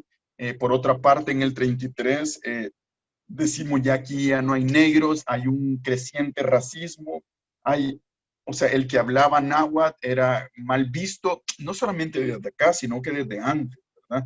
Desde antes ya había una invisibilización de lo indígena, ¿verdad? Como ya les he dicho, desde finales del siglo XIX hay todo un proyecto de invisibilización a partir de querer educarlos en otra cultura, en una cultura moderna, ¿verdad? Entonces, todo eso es lo que está pasando. Siguiente. Sin embargo, en la siguiente, bueno, vemos las contradicciones del martinato. El martinato se le llama al espacio entre 1931 y 1944 que gobernó, digamos, con mano dura, Hernández Martínez, Maximiliano Hernández Martínez. O lo que se llaman algunos autores llaman las dictaduras quinceañeras, que ocurren con Carías en Honduras y que ocurre con Jorge Ubico en Guatemala. Entonces, porque algunos duran entre 14, 15, 17, más o menos por ahí van. Entonces, algunos de los conflictos del martinato es esa contradicción. Por ejemplo, aquí tenemos un afiche de los terceros Juegos Olímpicos Centroamericanos que se dan en el 35, ¿verdad? En 1935. Cualquiera diría, bueno, en 1935, el Estado salvadoreño, después de la matanza, no se va a representar como un indígena, ¿verdad? Sin embargo, lo hacían. Pero, ¿qué sucede? Después de los hechos del 32, hay toda una política indigenista que la han estudiado muchísimos colegas, como Rafael Lara Martínez, como Otto Mejía Burgos, que han hecho sendos estudios y libros sobre esa, por mencionar algunos, ¿verdad? Hay otros también, por mencionar algunos sobre la política del martinato y cómo nosotros pensamos que a partir de Martínez ya no hubo vínculos, ya no hubo clientelismo de los pueblos indígenas con Martínez, y esa es una de las grandes falacias, ¿verdad? O sea, ni desaparecen los indígenas, ni desaparecen los vínculos de los indígenas con los gobiernos locales ni con el Estado central. De hecho, como ya conocemos, porque ya ustedes lo vieron con los historiadores del arte, que hay una impronta desde los intelectuales, en este caso pintores, literatos y demás, que en los años 30, bueno, desde los años 20, 30 y 40, forman parte de aquellos intelectuales que son becados por el Estado salvadoreño o por México, por ejemplo, para ir a estudiar allá, y vienen con toda esta idea de la raza cósmica de Vasconcelos, vienen con toda esta idea de los murales de Diego Rivera y Siqueiros y demás, y que aquí se ven con los murales de José Mejía Vides, y entonces estos intelectuales empiezan a escribir, empiezan a pintar a los indígenas idealizados, y de repente, por ejemplo, El Salvador a inicios de los 40 forma parte del Instituto Indigenista Americano, latinoamericano, creo que se llamaba. Entonces, hay una suerte ahí de contradicciones. Miren, una de las grandes contradicciones, y la voy a contar porque sí es importante ver que la historia no es tan lineal, la historia no es en blanco y negro, sino que tiene un variopinto de colores, y la historia hay que verla siempre, siempre desde diversas fuentes, ¿verdad? Hay que ver todas las aristas. En el año 2010, haciendo un estudio etnográfico de religiosidad popular con la colega antropóloga Mariel Berrera, pues nos estábamos estudiando a un santo popular, ¿verdad? Que es Macario Canizales de la Virgen, o Macario Canizales, o Macario de Izalco a secas, y cuando íbamos digamos, a la clínica en donde se dan este tipo de trabajos, ¿verdad? De curaduría, perdón, de curanderismo, perdón, curaduría, por estar pensando en museo, de curanderismo, la persona que estaba allí nos mostró, mire, yo trabajo con este y con este, nos mostró una serie de santos populares, ¿verdad? Estos santos populares son los que uno le pide, y esto hace intersección entre el ser, digamos, el ser humano que está acá en la tierra, y el otro santo hace intersección para llevar digamos, en este caso a Dios o a quien crean, ¿verdad? Le denominan vasos, ¿verdad? Son los vasos comunicantes. Pero cuando nos estaban explicando un indígena de Izalco, en donde su cliente, o sea, muchos de sus clientes son de las comunidades indígenas de alrededor, pero también ladinos de Sonsonate, San Salvador, gente de la diáspora en Estados Unidos, etcétera, etcétera. Cuando nos mostraba a un santo popular con el que él trabaja, ¿verdad? Para cuestiones de extorsión, para cuestiones de seguridad, para cuestiones de robo, para todo lo que tenga que ver con ser autoritario. O sea, uno necesita a alguien o como un soldado, digamos. Él trabajaba con nada más ni nada menos que con Maximiliano Hernández Martínez, ¿verdad? Entonces, esas son las contradicciones, no solo del martinato, son las contradicciones que nos encontramos hoy en día. Que uno dice, bueno, ¿y cómo? ¿Y qué pasa? Por eso mismo hay que entender la historia y hay que verla, digamos, sin sesgo ideológico, sin sesgo religioso, sino que hay que ver la historia desde las fuentes, ¿verdad? Y las fuentes, como les digo, son fuentes de archivo, fuentes de la oralidad, pero siempre cruzándonos con la base teórica, que también es importante. La siguiente lámina tiene que ver también con la representación de los indígenas, ¿verdad? Este es de Miguel Ortiz.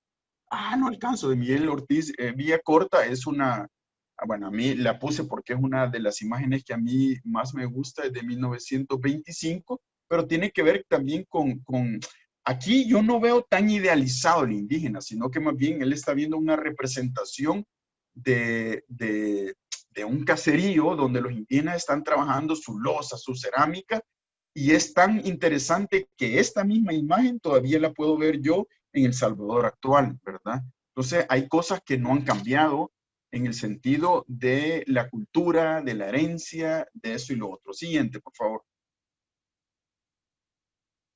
Por supuesto, en la siguiente lámina, pues vemos qué sucede el resto del siglo XX. Lo que sucede es que en 1950 se crea el Censo de Población Nacional de El Salvador. Y en ese censo prácticamente se dice que todos los salvadoreños somos salvadoreños, probablemente mestizos, y solo se utiliza la categoría hombres y mujeres. A partir de ahí, durante todo el siglo XX, y solo sí hasta 2007, hay un nuevo censo en que dice, hey, ojo, hay otras identidades étnicas, ¿verdad? Pero lo pongo entre 1950 y 1992 porque el 92 es importante. ¿Por qué es importante? Porque es el 5º centenario de 1492, de la llegada de Colón a lo que ustedes ya conocen, en Caribe y esto y lo otro, pero también se firman los acuerdos de paz en El Salvador. Entonces hay un halo de esperanza, hay un halo de un montón de cosas. Y aquí es donde viene mucha ayuda internacional para redescubrir, digamos, a las poblaciones indígenas de América, ¿verdad? No solo El Salvador, sino que de América. Entonces vienen cooperaciones de esto, cooperaciones de lo otro, cooperación. Hoy en día, si lo estudiamos, mucha de esa cooperación es la que ha generado conflicto en la actual relación de algunas comunidades indígenas, y hay que decirlo, ¿verdad? Pero al final, dicen que cuando hay dinero de por medio, las cosas se arruinan, ¿verdad? Pero eso es un dicho.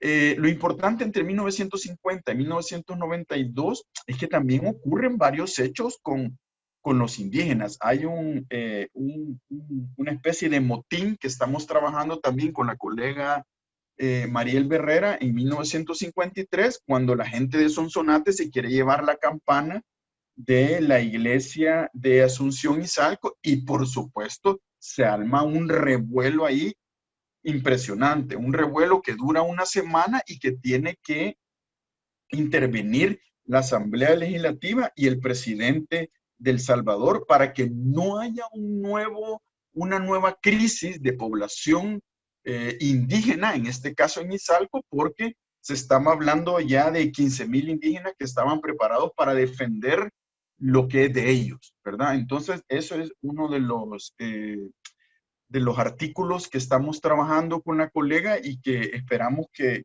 vea luz, si es este año, ¿verdad? O no, va a depender de dónde estamos publicándolo. Pero luego, el 1950 es importante. También es importante en 1960, en esa década, la creación de la Asociación Nacional de Indígenas Salvadoreños, aquella que muchos recordamos que se llama ANIS, que todavía sobrevive y que tenía, que era dirigida por la persona llamada Esquino Lisco, ¿verdad? Eso es importante, ¿por qué? Porque también va sentando las bases de, su lucha es por la tierra, por los derechos. Pero acordémonos que son los años 60 también. Su lucha es por la tierra, por los derechos y también por verse, y voy a ocupar la palabra, visibles en el entorno del Estado nacional.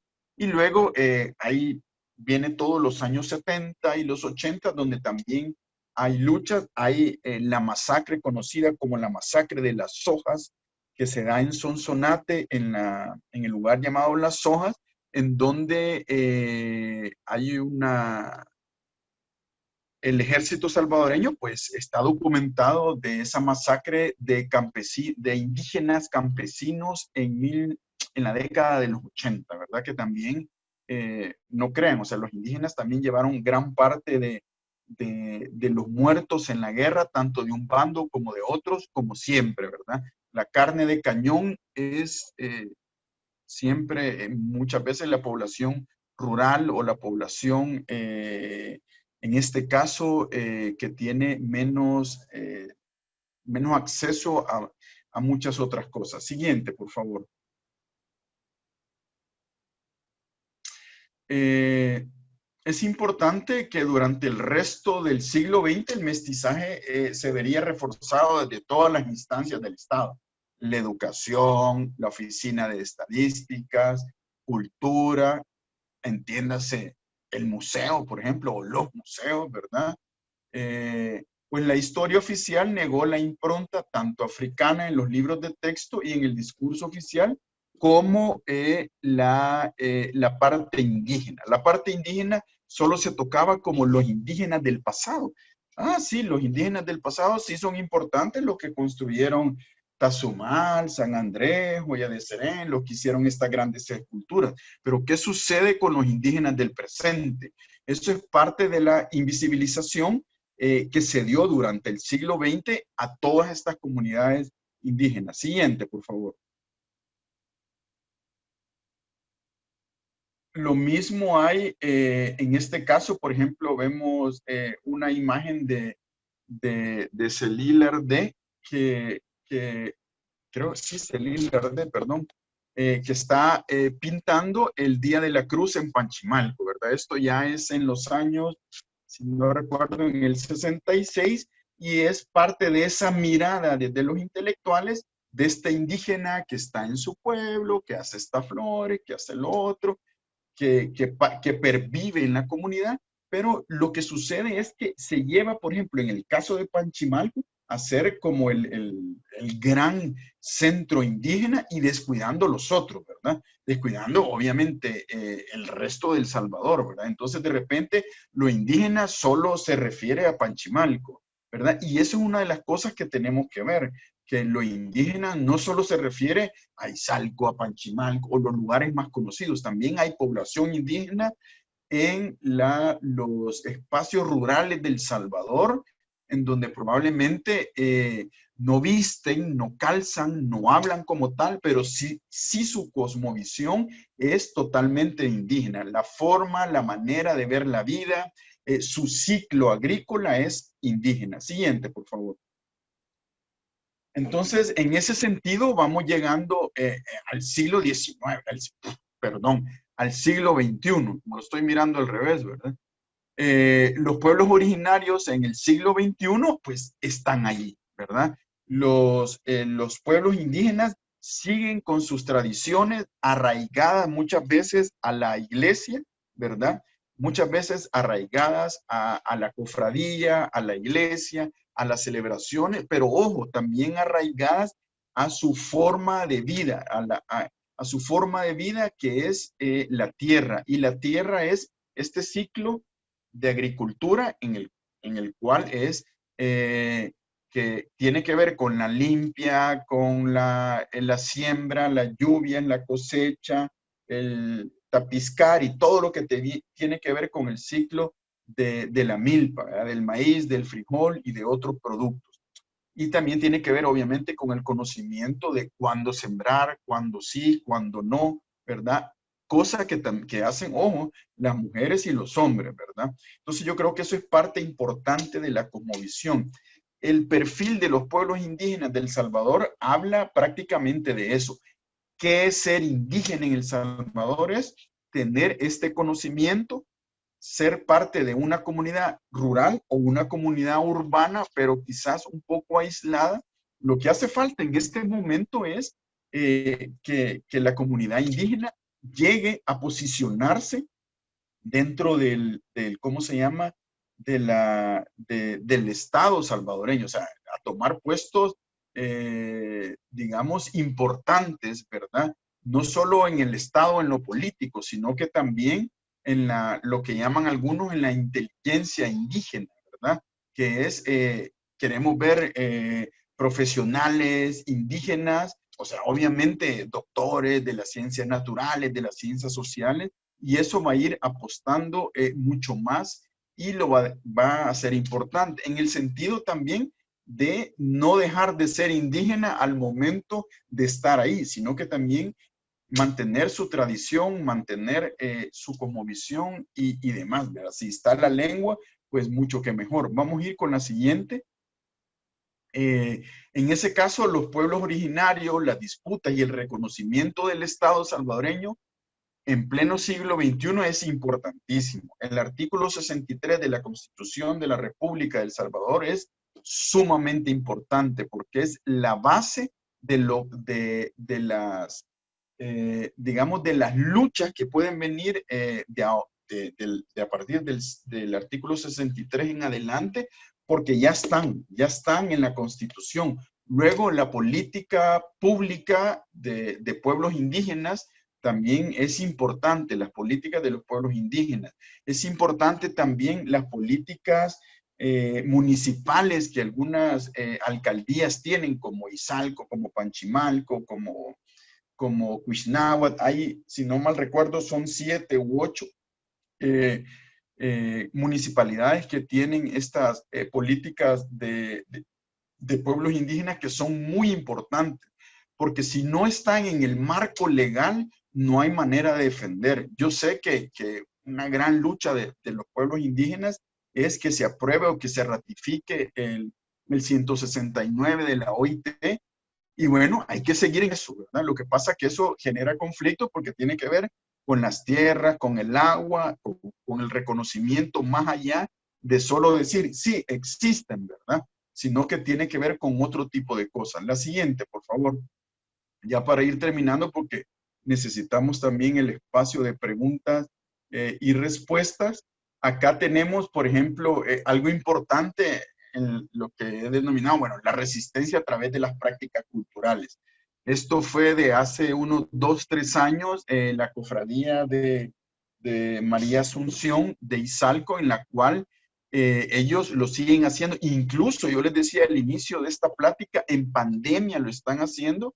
Hoy mismo me enviaron una fotografía de parte digamos, del cofrade mayor, si le podemos llamar, solo, ¿verdad? Solo llevando ¿cómo se llama?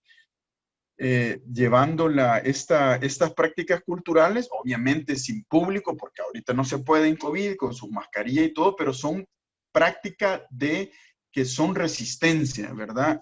Yo recuerdo la Semana Santa, siempre cuando estábamos en el COVID y con las máximas restricciones, me mandaba un interesante, un colega indígena me decía, con pandemias, con epidemias, con guerra y todos estos pueblos van a sobrevivir y no me cabe duda que van a sobrevivir.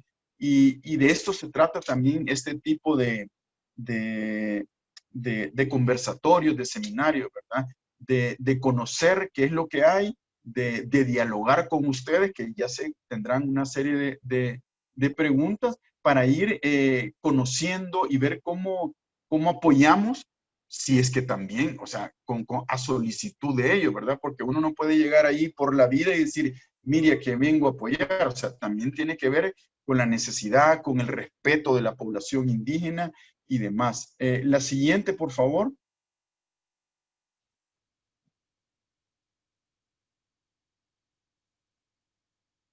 Bueno, la siguiente es uno de las ceremonias que se hacen, digamos, en esto híbrido que surge del catolicismo y de la religiosidad indígena, ¿verdad? Algo importante, lo que ustedes pueden ver ahí es agua, chocolate, ven los 4 puntos cardinales, los tecomates, el maíz de diferentes colores, la tierra, o sea, hay una serie de elementos que podríamos hablar muchísimo sobre ello. Pero una cosa importante es lo que su servidor escuchó en esa ceremonia. Y es que, como decía el padre, bueno, el padre de la Iglesia Católica decía que el Evangelio encarna en las culturas. Y es que tiene que ser así, si no, desaparece. Si uno escucha hablar a la población indígena, es así. O sea, el Evangelio lo que hizo fue encarnar en las culturas, lo mismo que la cultura indígena fue encarnar en el Evangelio. ¿Para qué? Para poder convivir en este sincretismo que hoy lo que tenemos es un híbrido de religiosidad, el cual conviven cada quien con su creencia en sus espacios y digamos que ya tienen bastante tiempo de llevársela así, ¿verdad? Por lo menos unos 500 años y lo siguen haciendo. O sea, hay un respeto mutuo entre las culturas, por lo menos lo que podemos ver en pleno siglo XXI. Obviamente habrán unos más radicales de otros que piensen que esto ¿cómo se llama? No está bien, pero ustedes conocen desde el Concilio Vaticano II, de los años 60, la iglesia ha ido cambiando y hoy con Francisco, con el Papa Francisco, perdón, con Papa Francisco, pues también hay mucho más apertura. Bueno, teniendo un Papa americano, entiende mucho más de estas cosas, ¿verdad? La siguiente, por favor.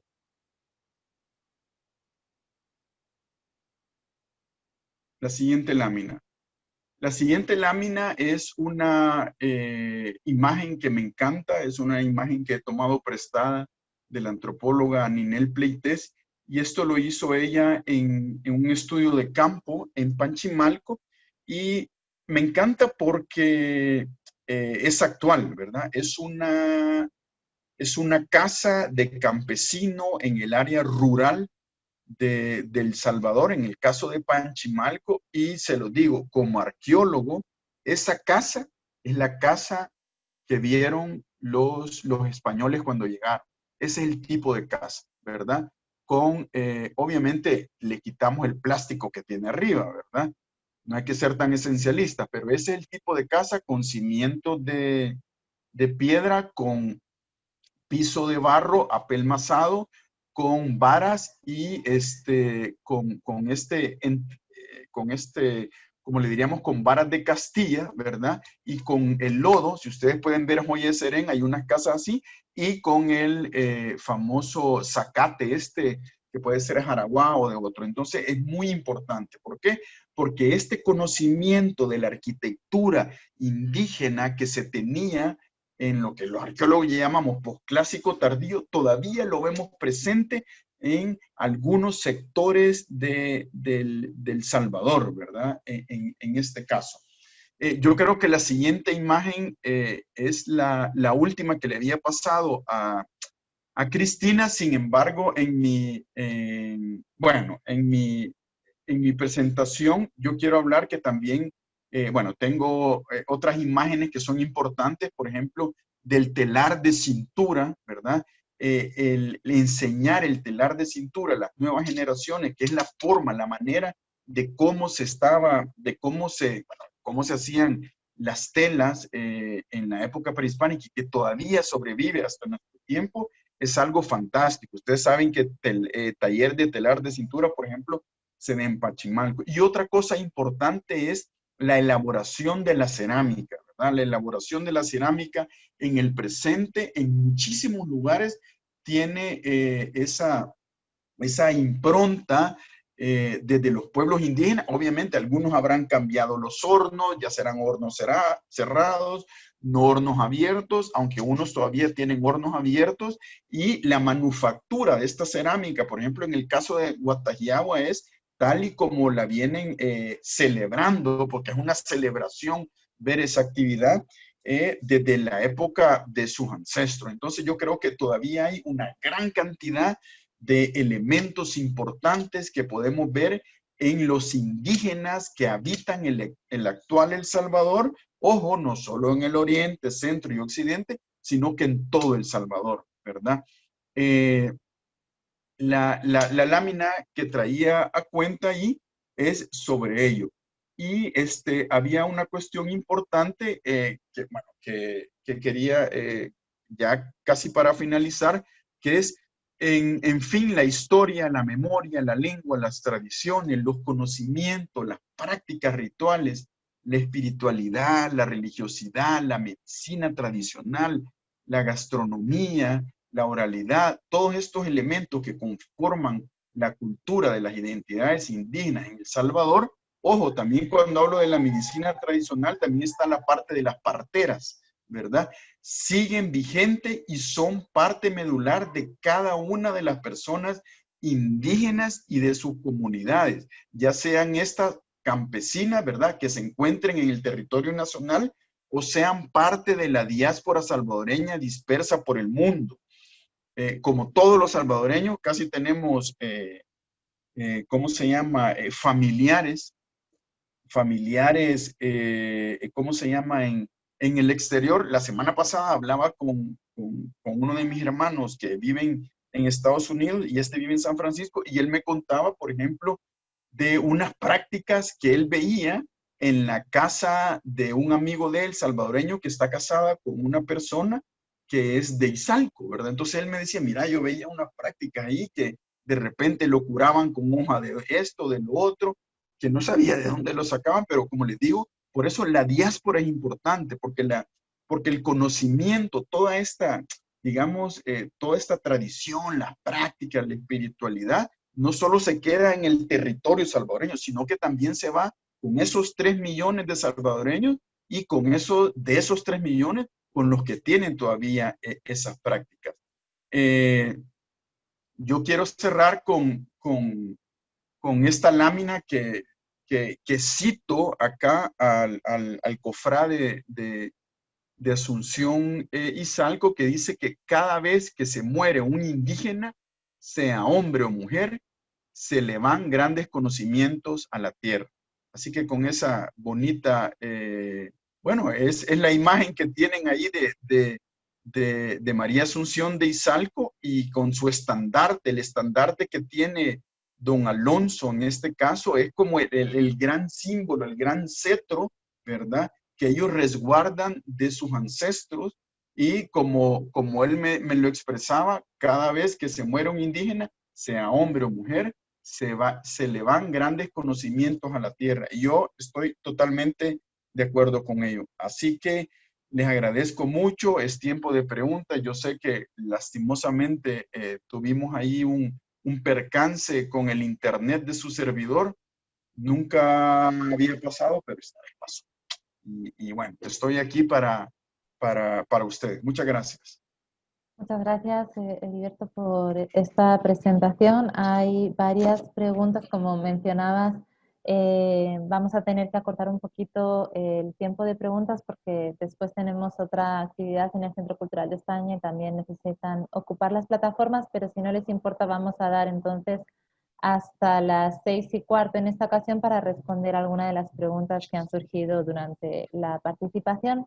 Napoleón García preguntaba sobre el caso de los cacaoperas, los lencas y chorotegas, ¿cuáles eran sus orígenes? Ok. Gracias, Napoleón. Gusto de saludarte. En el caso de los lencas, cacaoperas y chorotegas, fíjate que desde la arqueología ellos tienen una cultura material mesoamericana, ¿verdad? Pero los estudios etnolingüísticos, por lo menos que se han hecho con el potón, o sea, de habla lenca, parece que es una lengua o es una lengua que es protochipcha, o sea, que viene del sur, ¿verdad?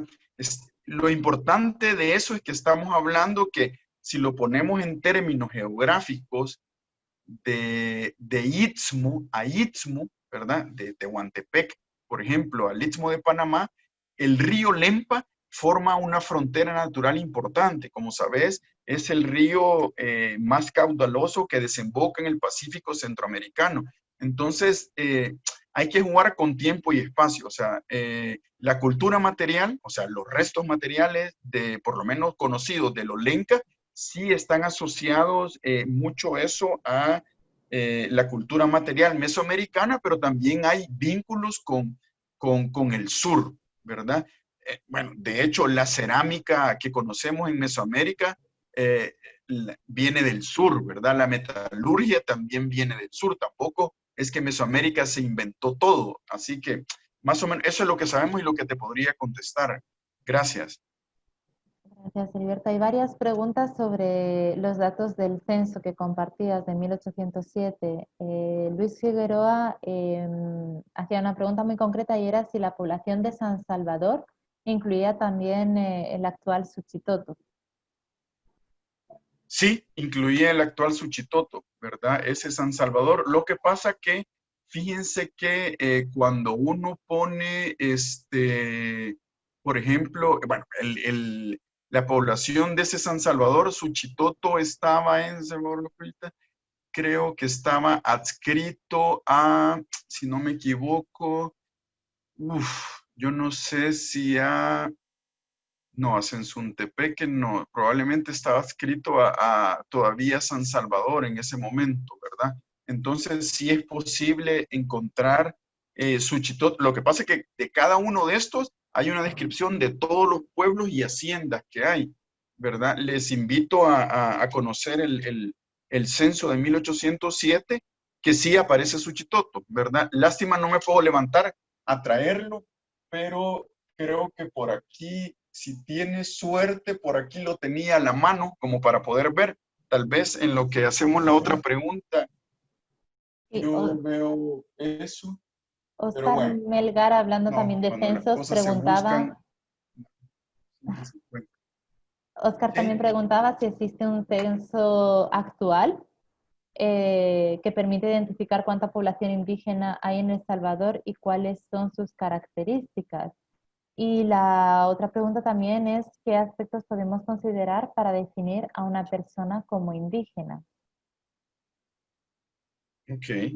Bueno, esas son preguntas fundamentales. Fíjate, el último censo nacional de El Salvador se hizo en 2007. Lo que pasa que ese censo tuvo una gran cantidad de errores en la boleta que adscribía por ejemplo, a población indígena y a población afrodescendiente. De hecho, los afrodescendientes decía ahí negros de raza, ¿verdad? Y la población indígena, lastimosamente, en ese censo no aparece muy bien catalogada. Y eso que hay, que se dividió entre Pipil, Lenca y Cacahuira, ¿verdad? Sin embargo, yo creo que tanto el que censaba como el que se podía adscribir como indígena, mira, para que exista un censo real hay que hacer una educación, ¿verdad? En ese sentido.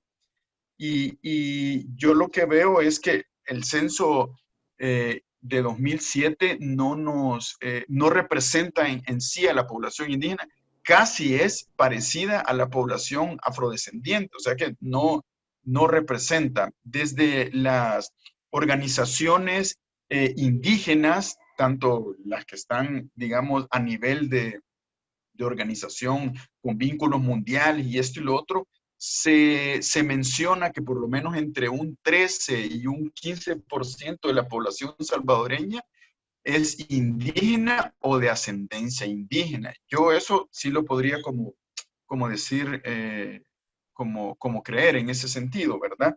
Y lo otro es que la descripción de qué es ser indígena, los invito a que googleen perfil de los pueblos indígenas del Salvador 2003 y ahí van a encontrar un documento en donde describe, en donde dice cuáles son o sea, qué es ser indígena en El Salvador. Ojo, hecho desde las instituciones del Estado, desde las instituciones indígenas, validado por ellos también. Obviamente se han hecho otro tipo de documentos que están en línea sobre, igual, si querés, luego le envío a Cristina algunos de esos documentos donde define qué es ser indígena para El Salvador.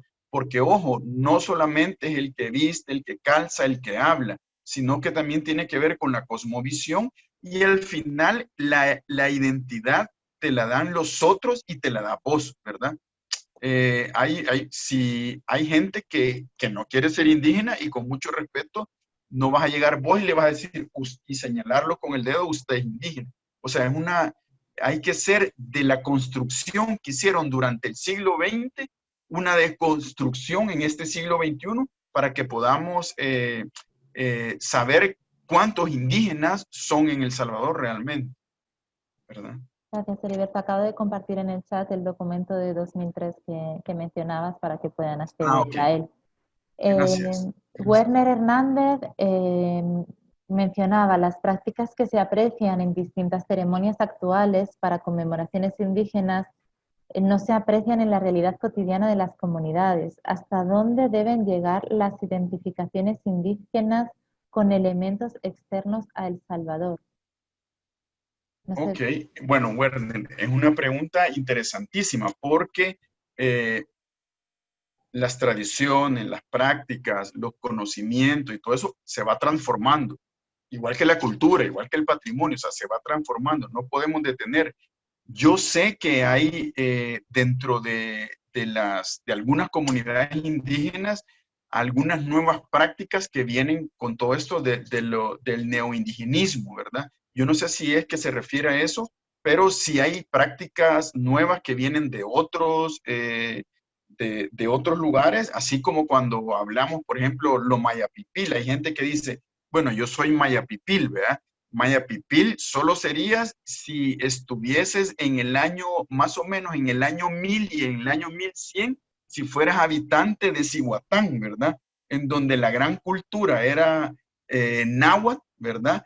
Y tu ascendencia era maya, o sea, ahí es un rollo medio complejo, pero sí, lo que sucede es que tampoco podemos llegar a la comunidad y decirle, mire, no, no, no, no, eso no lo hagan porque eso no es suyo. Al final se va transformando, o sea, se va transformando y de eso trata la antropología también, de ver que el trasfondo que hay en todo este desarrollo. Es como que si ahorita Cristina me dice, no, yo creo fervientemente que Atlacate existió, bueno, bueno, es tu posición, es respetable, pero al final y al cabo, pues no es lo que pasó, ¿verdad? Entonces, en ese tipo de cosas es bien complejo. Yo ayer estaba escuchando, creo que lo conversaba con alguna colega, escuchando a dos personas de Izalco, que son del misma población y pertenecen a la misma alcaldía del común, pero las visiones en algún momento son diferentes, pero en otro momento son, digamos, que se unen. Entonces, ahí habría que ver también de qué lado de la moneda en la cuestión indígena está, ¿verdad? Es una pregunta compleja, Werner, pero gracias por preguntar. Rubén Tobar, precisamente hablando de Atlacat, preguntaba si se puede considerar un mito, ¿Cómo? que si puede considerarse un mito Atlacat y si el mestizaje modificó las creencias de los indígenas. Son dos Por preguntas de Rubén supuesto, o Tobar. sea, Atlacat, quizás no lo abordé porque pensé que lo habían abordado así generalmente los colegas de historia del arte, pero sí Atlacat es un mito, ¿verdad? Es toda una invención. Yo luego le he pasado algunas lecturas ahí a Cristina, en donde se está hablando de la invención del mito de Atlacat desde 1867 hacia 1920, cuando ya se impregna muchísimo. Recuerden, hace unos 15 años hubo una propuesta de un diputado de la Asamblea Legislativa de que si el Colón volvía, había que ponerle el nombre de Atlacat. Entonces, de repente íbamos a decir, mire, deme 3 Atlacat de tortilla, ¿verdad? O sea, son esas cosas que pasan. Y lo otro, me decía, lo del mito y obviamente el mestizaje, el proyecto del mestizaje tuvo que ver mucho en que la población indígena dejara de calzar, de vestir, de hablar como tal, ¿verdad? Porque cuando desde la autoridad del Estado te dicen que ya no debes de ser así, porque hoy el ciudadano que tenemos que fijarnos es diferente, pues sí hay cambios, ¿verdad? Incluso en algunos casos, por ejemplo, en comunidades de habla náhuatl, a la gente mayor le hemos preguntado que por qué, que si le gustaría aprender a hablar náhuatl o hablar algunas palabras que ellos sabían, pues nos decían que no, porque la gente se iba a burlar de ellos. Entonces, como te digo, hay que hacer toda una deconstrucción de ese sentido de ser indígena, es ser menos. De hablar náhuatl es que se rían de vos. Entonces, es todo un proceso que nos va a llevar buena parte del siglo XXI. Esperamos que los colegas lo puedan ver, ¿verdad? Y yo creo que vamos a tener que cerrar con esta última pregunta. Lo siento, aún quedan todavía varias por contestar, pero sí por los tiempos y porque los compañeros necesitan utilizar la plataforma. Vamos a cerrar con esta pregunta de Gonzalo Vázquez, que pregunta que a qué se debe la forma cartográfica de los departamentos. Lo que mencionabas con el mapa que presentabas en una de las diapositivas, y si tienen algo que ver estos 14 departamentos con las famosas 14 familias de El Salvador. Pues esa es una pregunta súper, súper chula. Miren, los departamentos, o sea, las 14 familias de los 14 departamentos fue una invención de un periodista, fue una invención en el siglo XX, ¿verdad? Como para referirse, así como hoy me referí que Cristina era una encomendera de Cuscatlán, ¿verdad? Eso fue como para hacer un símil de lo que estaba pasando en El Salvador en el siglo XX, pero es mentira que hubo 14 familias que eran una por departamento, ¿verdad? Peores aún, ¿verdad? Finales de los 90 y del siglo XXI, la documentación de los economistas dicen que hay menos familias dueñas del país, ¿verdad? Eso es peor aún. Pero la construcción de los departamentos o la construcción de la parte geográfica, en primer lugar, tiene que ver, o sea, con la geografía, con el entorno, con la topografía. Tiene que ver también luego con los mismos curatos, ¿verdad? Los mismos curatos, que son estas, digamos, zonas en donde estaban los curas ¿cómo se llama? Con sus iglesias, se fueron conformando, ¿verdad? Y de ahí van naciendo. E incluso tiene que ver, hoy en día podemos ir a San Miguel pasando el EMPA y luego pasando el río Paz por un puente. Pero, por ejemplo, el curato de Erehuayquín tenía un pueblo que hoy en día está en San Miguel, que es Uluazapa, porque era más fácil ir de Erehuayquín a Uluazapa que atravesar el río Paz, por ejemplo. Entonces, todo eso tiene que ver a través de la historia. Y si ustedes ven aquí lo que ustedes veían de los partidos, son 15 partidos, no son 14, y ahí todavía falta Sonsonate y Aguachapac, ¿verdad? Así que eso, ¿verdad? Lástima, no hay más tiempo para preguntas porque nos hubiera encantado pues seguir conversando de ello.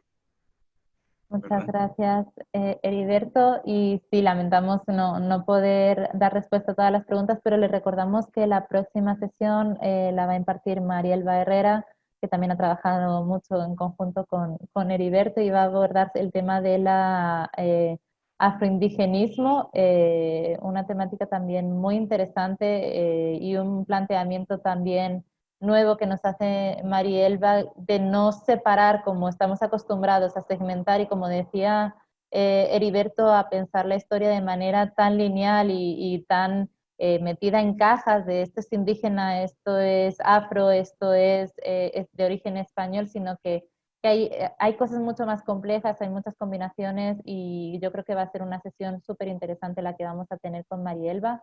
Les esperamos el próximo martes. Como mencionaban, Heriberto nos ha compartido muchísima material, mucha información. Muchas gracias, Heriberto, por todo lo que nos has compartido y se lo vamos a hacer llegar a lo largo de esta próxima semana. Igualmente la sesión ha quedado grabada. A pesar de estos fallos técnicos lo hemos logrado, así que gracias también, Heriberto, por estos cambios imprevistos. Y recordarles que ya pueden inscribirse al siguiente módulo, que en el mes de septiembre va a ser sobre cine y fotografía. Sabemos que el tiempo es un poquito corto, esperamos que podamos seguir profundizando también en estas temáticas y nos vemos el próximo martes. Gracias nuevamente, Heriberto, y gracias a todos ustedes por Gracias a acompañarnos. ustedes. Gracias. Muy buenas noches. A la Buenas orden. noches. Bye. Vemos.